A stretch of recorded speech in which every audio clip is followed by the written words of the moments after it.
ಬಂದದ್ದು ಸ್ವಲ್ಪ ತಡ ಆಯ್ತಾ ಅಂತ ಅಲ್ಲ. ಇದೇ ನಮ್ಮ ಮೂಲ ಮಗ.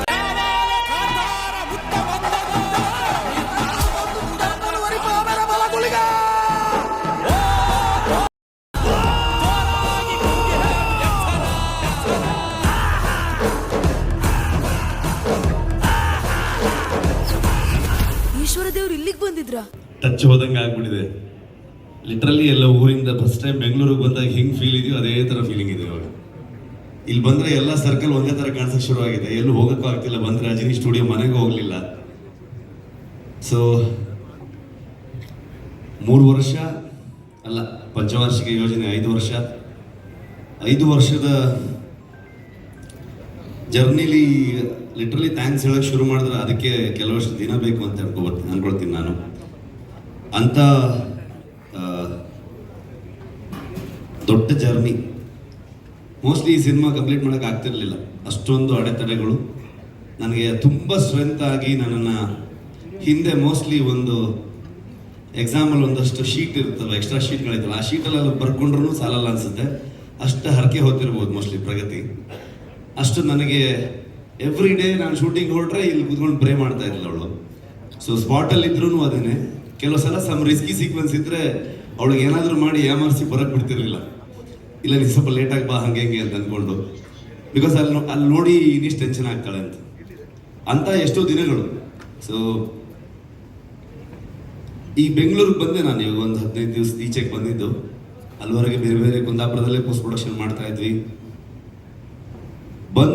ಬಂದ ಮೇಲೆ ಸುಮಾರು ಕೆಲವೊಂದಷ್ಟು ಜನರು ಗೊತ್ತಾಯ್ತು. ಫೋನ್ ಮಾಡಿ ಹೇಗಿದ್ದೀರಾ ಅಂತ ಕೇಳಿದ್ರು. ಅದೊಂದು ಮಾತ್ರ ಕೇಳಬೇಡಿ ಅಂತಂದೆ ನಾನು. ಇನ್ನೊಂದ್ಸಲ ಹೇಗಿದ್ದೀರಾ ಕೇಳಿದ್ರೆ ಅತ್ತೆ ಬಿಡ್ತೀವಿ ಸೀದಾ ಅಂತ.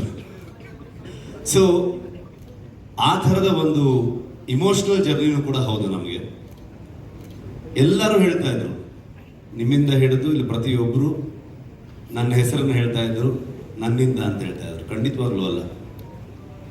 ಇದು ಇಡೀ ತಂಡ ನನಗೆ ಲಿಟ್ರಲಿ ಶೋಲ್ಡರ್ ಆಗಿ, ಪಿಲ್ಲರ್ಸ್ಗಳಾಗಿ. ನನ್ನ ಮಕ್ಕಳನ್ನ ನೋಡೋಕ್ಕೂ ನನ್ನ ಹತ್ರ ಟೈಮ್ ಇಲ್ಲ, ಅವರು ಸ್ಕೂಲ್ಗೆ ಹೋಗೋದು ನೋಡೋದಕ್ಕೂ ಟೈಮ್ ಇಲ್ಲ. 5 ವರ್ಷದಿಂದ ಸಿನಿಮಾ ಮಾಡ್ತಾನೆ ಇದ್ದೀನಿ. ಆ ಎಲ್ಲ ಜವಾಬ್ದಾರಿಯನ್ನು ಲಿಟ್ರಲಿ ನನ್ನ ಹಿಂದೆ ಒಂದು ಶಕ್ತಿಯಾಗಿ ಪ್ರಗತಿ ನೋಡ್ಕೊಂಡು ಹೋಗ್ತಾ ಇದ್ಲು. ಈ ಕಡೆ ಸ್ಪಾಟಿಗೂ ಬರ್ತಾ ಇದ್ಲು, ಕೆಲಸನೂ ಮಾಡ್ತಾ ಇದ್ಲು. ನನ್ನ ರೈಟರ್ಸ್ಗಳು ಅವ್ರ ಫ್ಯಾಮಿಲಿ ಎಲ್ಲವನ್ನು ಬಿಟ್ಟು ಬಂದು ನನ್ನ ಜೊತೆಗೆ 5 ವರ್ಷದಿಂದ ಇರ್ತಾನೆ ಇದ್ದಾರೆ. ನನ್ನ DOP ಇವತ್ತು ಅವನು, ನಾನು ಇಲ್ಲಿದ್ದೀನಿ ಅಂತಂದ್ರೆ ಅದಕ್ಕೆ ರೀಸನ್ ಇವತ್ತು ಅವನು ಎಲ್ಲೋ ಕೆಲಸ ಮಾಡ್ತಾ ಇದ್ದಾನೆ. ಹಾಗಾಗಿ ಅವನನ್ನ ಲಿಟ್ರಲಿ ನನ್ನ ಒಂದು ಶೋಲ್ಡರ್ ಅವನು. ಇವರೆಲ್ಲರೂ ಪಿಲ್ಲರ್ಸ್ಗಳೇ. ವಿನೀಶ್ ಬೆಂಗ್ಲಾನ್ ಅಂತ ಈ ಸಿನಿಮಾದ ಪ್ರೊಡಕ್ಷನ್ ಡಿಸೈನರು. ಇವತ್ತು ಧರಣಿ ಇದ್ದಾನೆ. ನಮ್ಮ ಇಡೀ ತಂಡ ತುಂಬ ದೊಡ್ಡ ತಂಡ ಅದು. ನನ್ನ ಡೈರೆಕ್ಷನ್ ಟೀಮು, ಆರ್ಟಿಸ್ಟ್ಗಳಾಗ್ಬೋದು, ಊರವರಿಂದ ಹಿಡ್ಕೊಂಡು ಮುದೂರ್ ಆಗ್ಬೋದು, ಕೆರಾಡಿ ಆಗ್ಬೋದು, ಕುಂದಾಪುರ ಆಗ್ಬೋದು, ಆ ಸುತ್ತಮುತ್ತ ಎಲ್ಲ ಪ್ರದೇಶ, ಫಾರೆಸ್ಟ್ ಡಿಪಾರ್ಟ್ಮೆಂಟ್ ಅವ್ರು, ಯಾರಿಗೆಲ್ಲ ಥ್ಯಾಂಕ್ಸ್ ಹೇಳೋದು, ಯಾರಿಗೆಲ್ಲ ಬಿಡೋದು. ಫಾರೆಸ್ಟ್ ಮಿನಿಸ್ಟ್ರಿಂದ ಹಿಡಿದು ಪ್ರತಿಯೊಬ್ಬರು ನಮ್ಗೆ ಹೆಲ್ಪ್ ಮಾಡಿದವ್ರೆ. ಅವರೆಲ್ಲರ ಕಾಂಟ್ರಿಬ್ಯೂಷನ್ ಇಂದ ಇವತ್ತು ಈ ಸಿನಿಮಾ ಮೂಡ್ ಬಂದಿದೆ. ಖಂಡಿತವಾಗ್ಲೂ ನಾನು ಒಬ್ಬನಿಂದಲ್ಲ. ಒಬ್ಬ ಒಂದು ಕಥೆಯನ್ನು ತಗೊಂಡು ಬಂದಾಗ, ಒಂದು ಯೋಚನೆಯನ್ನು ತಗೊಂಡು ಬಂದಾಗ ಅದನ್ನ ಹೇಗೆಲ್ಲ ಚಂದ ಕಾಣಿಸ್ಬೋದು. ಒಬ್ಬ ಕೋರೈಟರ್ ಅದನ್ನು ಎಷ್ಟು ಚಂದವಾಗಿ ಅದನ್ನು ಬರಿತಾ ಹೋಗ್ಬೋದು, ಅದ್ರ ಜೊತೆಗೆ ಅದನ್ನ ಆ್ಯಡ್ ಮಾಡ್ತಾ ಹೋಗ್ಬೋದು, ಇನ್ನೂ ಬ್ಯೂಟಿಫುಲ್ ಮಾಡ್ತಾ ಹೋಗ್ಬೋದು. ಒಬ್ಬ ಸಿನಿಮಾಟೋಗ್ರಾಫರ್ ಅದನ್ನ ನಾನು ಕಂಡಿರುವಂಥ ಒಂದು ವಿಷನ್ನ ಅವನು ಎಷ್ಟು ಚಂದವಾಗಿ ತೋರಿಸಿದಾನಂತ ನಾನೇನು ಮಾತಾಡೋದು ಬೇಕಾಗಿಲ್ಲ. ಎಲ್ಲ ವಿಜುವಲ್ಸ್ಗಳೇ ಹೇಳ್ತಾ ಇದೆ ಇವತ್ತು. ಅದಕ್ಕೆ ಏನು ಕೇಳುತ್ತೆ, ಎಷ್ಟು ಬಜೆಟಲ್ಲಿ ಮಾಡ್ತೀವಿ, ಆ ಲೆಕ್ಕಾಚಾರ ಏನು, ಇದನ್ನ ಯಾವತ್ತೂ ಕೇಳಲೇ ಇಲ್ಲ ವಿಜಯಣ್ಣ. ಕತೆ ಮೇಲೆ ನಂಬಿಕೆ, ನನ್ನ ಮೇಲೆ ನಂಬಿಕೆ, ನನ್ನ ಇಡೀ ತಂಡದ ಮೇಲೆ ನಂಬಿಕೆ. ನಾವ್ಯಾರು ಇವತ್ತು 3 ತಿಂಗಳಾಯ್ತು ನಾವ್ಯಾರು ಕರೆಕ್ಟಾಗಿ ಮಲಗಿದೆ. ಅಂದರೆ 1 hour 2 hours. ಸುಮಾರು ಜನ ಡೈರೆಕ್ಷನ್ ಟೀಮ್ ಅವ್ರು ಆಗ್ಬೋದು, DOP ಆಗ್ಬೋದು, 38 hours 48 hours ಹಿಂಗೆ ಹೋಗ್ತಾ ಇದೆ ಕೆಲಸಗಳು. ಆ ಪ್ರತಿಯೊಬ್ಬರದ್ದು ಎಫರ್ಟ್ ಇದೆಯಲ್ಲ. ಯಾರು ಇದು ನನ್ನ ಸಿನಿಮಾ ಮಾಡಲೇ ಇಲ್ಲ ಅವರು. ಇದೆಲ್ಲ ಪ್ರತಿಯೊಬ್ಬರು, ಇನ್ಕ್ಲೂಡಿಂಗ್ ಪ್ರೊಡ್ಯೂಸರ್ಸ್ ಇಂದ ಹಿಡಿದು ಟೀ ಕಾಫಿ ಕೊಡುವಂತ ಪ್ರೊಡಕ್ಷನ್ ಹುಡುಗರವರೆಗೂ ನಮ್ಮ ಫಿಲ್ಮು ಅಂತ ಸುಮಾರಷ್ಟು ಕೇಳಿಬಿಡ್ತಾ ಇತ್ತು ಮೀಡಿಯಾದಲ್ಲಿ, ಅಲ್ಲಿ ಇಲ್ಲಿ ಎಲ್ಲ ಕಡೆಗೆ. ಕಾಂತಾರ ಮಾಡಕ್ ಶುರು ಮಾಡಿದ್ಮೇಲೆ ಸೆಟ್ಟಲ್ಲಿ ಹಾಗಾಯ್ತು ಹೀಗಾಯ್ತು ಅಂತೆಲ್ಲ ಕೇಳ್ಪಡ್ತಾ ಇತ್ತು. ಲೆಕ್ಕ ಹಾಕಿದ್ರೆ ಮೋಸ್ಟ್ಲಿ ಒಂದು 4 ಸಲ 5 ಸಲ ನಾನು ಹೋಗಿ ಬಿಡ್ತಾ ಇದ್ದೆ. ಬಟ್ ಇವತ್ತವರೆಗೂ ನಾನು ಬಂದು ಈ ಸಿನಿಮಾ ಶೋಲ್ಡರ್ ಹಾಕೊಂಡು ನಾನು ಇಡೀ ತಂಡದ ಜೊತೆಗೆ ಬಂದು ನಿಮ್ಮ ಮುಂದೆ ನಿಂತಿದ್ದೀನಿ. 2ನೇ ತಾರೀಕು ಈ ಸಿನಿಮಾ ನಿಮ್ಗೆ ತೋರಿಸ್ತೀವಿ. ಓನ್ಲಿ ರೀಸನ್ ನಾನು ಹಿಂದೆ ನಿಂತಿರೋದು ದೈವ ಅನ್ನೋದು ಅಷ್ಟೇ ನಂಬಿಕೆ. ಇವರಿಂದನೇ ನಮ್ಮ ಇಡೀ ತಂಡಕ್ಕೆ ಪ್ರತಿಯೊಬ್ಬರಿಗೂ ಆಶೀರ್ವಾದ ಮಾಡಿ ಇವತ್ತು ತಗೊಂಬಂದು ನಮ್ಮಲ್ಲಿ ನಿಲ್ಲಿಸಿದೆ. ಸೊ ಹಾಗಾಗಿ ಪ್ರತಿ ಕಲಾವಿದರಿಗೆ, ರುಕ್ಮಿಣಿ ಅವರಾಗ್ಬೋದು, ಗುಲ್ಶನ್ ದೇವಯ್ಯ ಬಂದಿಲ್ಲ, ನಮ್ಮ ಕನ್ನಡದವರು, ಬಾಲಿವುಡ್ ಆಕ್ಟರ್ ಅಂತ ಹೇಳ್ತಾರೆ, ಅಲ್ಲ ಅವ್ರು ಆಕ್ಚುಲಿ ಕನ್ನಡದವರು, ಕೂರ್ಗಿನವರು. ತುಂಬಾ ಅದ್ಭುತವಾಗಿ ಅವರು ಅಭಿನಯ ಮಾಡಿದ್ದಾರೆ. ಜಯರಾಮ್ ಸರ್ ಆಗ್ಬೋದು, ಕನ್ನಡದ ಎಷ್ಟೋ ಥಿಯೇಟರ್ ಆರ್ಟಿಸ್ಟ್ಗಳು, ಎಷ್ಟೋ ಜನ ಪ್ರತಿಭೆಗಳು ನಮ್ಮ ಇಡೀ ತಂಡ ಸೇರ್ಕೊಂಡಿದ್ದಾರೆ. ಒಂದ್ ದಿವಸ ಸುಮ್ಮನೆ ಯೋಚನೆ ಮಾಡ್ತಾ ಇದ್ವಿ ನಾವು, ಕೊನೆಯ ಚಿತ್ರೀಕರಣ ಮುಗಿಯೋ ಹಂತದಲ್ಲಿ ಎಲ್ರಿಗೂ ಒಂದು ಅದ್ಭುತವಾಗಿ ಊಟ ಹಾಕಿದ್ರು ವಿಜಯಣ್ಣ ಕುಂದಾಪುರಕ್ಕೆ ಬಂದು. ಅವಾಗ ನಮ್ಮ ಇಡೀ ಕುಂದಾಪುರ ಮತ್ತು ಸುತ್ತಮುತ್ತ ಎಲ್ಲ ಒಂದು ಮಿನಿ ಫಿಲ್ಮ್ ಸಿಟಿ ತರ ಆಗೋಗಿದೆ ಅಲ್ಲೆಲ್ಲ. ಇನ್ನೆಷ್ಟು ಸಿನಿಮಾ ಬೇಕಾದ್ರೆ ಶೂಟಿಂಗ್ ಮಾಡ್ಬೋದು, ಆ ಥರದಲ್ಲಿ ಬೆಳೆದಿದೆ ಅದು. ಅವಾಗ ನಾನು ಲೆಕ್ಕ ಹಾಕ್ತಾ ಇದ್ದೆ. ಅಂದ್ರೆ ನಾರ್ಮಲಿ ನಾವು ದೇವಸ್ಥಾನದಲ್ಲಿ ಹೋಗಿ ಸೇವೆ ಕೊಡ್ತೀವಿ, ಅನ್ನ ಸಂತರ್ಪಣೆ ಕೊಡ್ತೀವಿ, ಇನ್ನು ಯಾವುದೋ ಒಂದು ಹುಟ್ಟುಹಬ್ಬದ ದಿವಸ ಒಂದಷ್ಟು ಆಶ್ರಮಗಳಿಗೆ ಅಥವಾ ಬೇರೆ ಬೇರೆ ಜಾಗದಲ್ಲಿ ಒಂದು ಸೇವೆಯನ್ನು ಕೊಡುವಂಥದ್ದು, ಒಂದು ಒಳ್ಳೆ ಒಂದು ವೈಬ್ಗೋಸ್ಕರ, ಒಂದು ಆಶೀರ್ವಾದಕ್ಕೋಸ್ಕರ. ಲೆಕ್ಕ ಹಾಕಿ ನೋಡಿದಾಗ 3 ವರ್ಷದಲ್ಲಿ ಒಂದು ನಮ್ದು ಎಲ್ಲ ದಿನಗೂಲಿ ಲೆಕ್ಕನೇ. ಒಂದು ಲೆಕ್ಕಕ್ಕೆ ನೋಡಕ್ ಹೋದ್ರೆ ಅದನ್ನ ಲೆಕ್ಕ ಮಾಡಿದ್ರೆ ಒಂದು ಮ್ಯಾನರ್ಸ್ ಅಂತ ಲೆಕ್ಕ ಮಾಡಿದ್ರೆ ಲಿಟ್ರಲಿ ಒಂದು 4.5 ಲಕ್ಷ ಮ್ಯಾನರ್ಸ್ಗೆ ಊಟ ಹಾಕಿದ್ದಾರೆ ಹೊಂಬಾಳೆ ಸಂಸ್ಥೆ ಈ ಸಿನಿಮಾದಿಂದ. ಸಿನಿಮಾದ ಕಲೆಕ್ಷನ್ ಬಗ್ಗೆ ಮಾತಾಡ್ತೀವಿ ನಾವು, ಅಥವಾ ಆ ಸಿನಿಮಾ ಏನ್ ರೆಕಾರ್ಡ್ ಮಾಡ್ತು, ಎಷ್ಟು ಚೆನ್ನಾಗಿ ಬಂದಿದೆ ಎಲ್ಲರೂ ಹೇಳ್ತೀವಿ. ಆದ್ರೆ ಸಿನಿಮಾ ಒಂದು ಊರಿಗೆ ಬಂದಾಗ ಇಡೀ ಊರಿಗೆ ಅದು ಎಷ್ಟು ಚಂದದಲ್ಲಿ ಉದ್ಯೋಗನ ಸೃಷ್ಟಿ ಮಾಡುತ್ತೆ.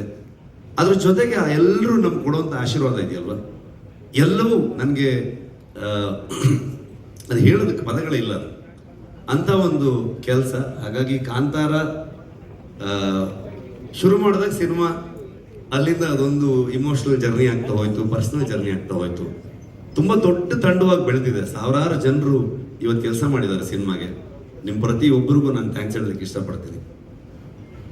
ಟ್ರೈಲರ್ ಬಿಡುಗಡೆ ಬಂದಾಗ, ಕಾಂತಾರ ಫಸ್ಟ್ ರಿಲೀಸ್ ಆದಾಗಲೂ ಕೂಡ ಎಲ್ಲರೂ ಕೇಳಿದಾಗ ನಾನು ಹೇಳಿದ್ದು ಒಂದೇ ಒಂದು ಮಾತು, ಇದು ಇಷ್ಟು ದೊಡ್ಡದು ಆಗೋದಕ್ಕೆ, ಇವತ್ತು ಇಷ್ಟು ದೊಡ್ಡ ಬಜೆಟಲ್ಲಿ ಸಿನಿಮಾ ಆಗ್ಬೋದು, ಎಲ್ಲವನ್ನ ಸುಮಾರು ಜನ ಮಾತಾಡ್ತಾರೆ, ಇಷ್ಟು ದೊಡ್ಡ ಸ್ಕೇಲು ಅದಿದೆಲ್ಲ ಅಂತ ಅಂದ್ಕೊಂಡು, ವಿಶ್ವ ಮನ್ನಣೆ ಇವೆಲ್ಲವೂ ಇರ್ಬೋದು.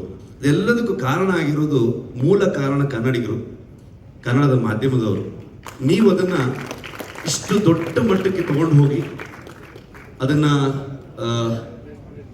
ಅಂತಾರಾಷ್ಟ್ರೀಯ ಮಟ್ಟಕ್ಕೆ ಅಥವಾ ರಾಷ್ಟ್ರೀಯ ಮಟ್ಟಕ್ಕೆ ಅದನ್ನ ಪರಿಚಯಿಸಿ ಬೆಳೆಸಿ, ಇವತ್ತು ನಮಗೆ ನಿಜವಾಗ್ಲೂ ನಿಮ್ಮಿಂದ ಇವತ್ತು ಕಾಂತಾರ ಚಾಪ್ಟರ್ 1 ಆಗಿದೆ, ಇಷ್ಟು ದೊಡ್ಡ ಸಿನಿಮಾ ಹೊರ ಬಂದಿದೆ.